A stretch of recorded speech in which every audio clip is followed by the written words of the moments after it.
আপনার নাম কি বলুন? আমার নাম মোহাম্মদ অলিউর রহমান। বাড়ি? বাড়ি জুগুরুদা। আপনি কতদিন ধরে বিএনপি করেন? জিয়ার যখন বিএমপি যোগদান করে তখন থেকে আমি এই বিএমপি করছি। ও, সমস্যাটা কি সৃষ্টি হলো? কতদিন? সমস্যা চার দোকানে চা খাইতে এসে- না, একটা পক্ষ বলছে যে আপনি জামাতে যোগ দিয়েছেন, সেই বিষয়ে আপনি বলেন কি হ্যাঁ, ঘটনা সেই ঘটেছে? বিষয়টাই আমি বলছি। চার দোকানে চা খাইতে এসে এইবার ওই সাজু বলে একটা ছেলে আমার ওই এমপি ওই সরগঞ্জ জনসভা ছিল জামাতে, ওই জনসভায় এমপি হাতে হাত দেওয়ার জন্য সাজু আমাকে ডেকে নিয়ে আসে। নিয়ে এসে বিস্তারিত সব কিছু একটা মিথ্যে কাহিনী আমি বিস্তারিত জেনে শুনে আমি জামাতে কেন যোগদান করতে চাই।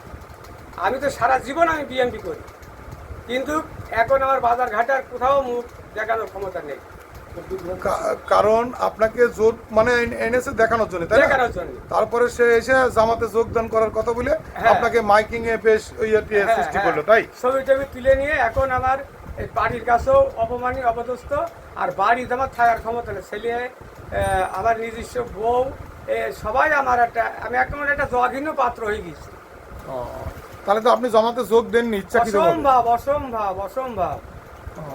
আপনার তাহলে এটা বট বাহিনী আপনাকে জামাতে যোগ দেওয়ার জন্য এই ধরনের প্রচারণা চালিয়েছে, এই তাই না? ধরনের প্রচারণা মানে চালিয়েছে। এটা মিথ্যা। মিথ্যা। আপনি এখন কি আপনি আবার যে যে রাজনীতি করতেন সে রাজনীতিতে যাবেন কিনা? আমার বিএমপি ছাড়া আমি কাউকে পছন্দ করি না। এক- ও, আপনি বিএনপির বাইরেও যেতে চাচ্ছেন না? জামাতে যোগ দেওয়ার প্রশ্নই ওঠে না, তাই তো? হ্যাঁ, অসম্ভব এখন অসম্ভব। এখন আপনি বিএনপির উদ্দেশ্যে কিছু বলেন। বিএনপির উদ্দেশ্যে আমি কি বলবো?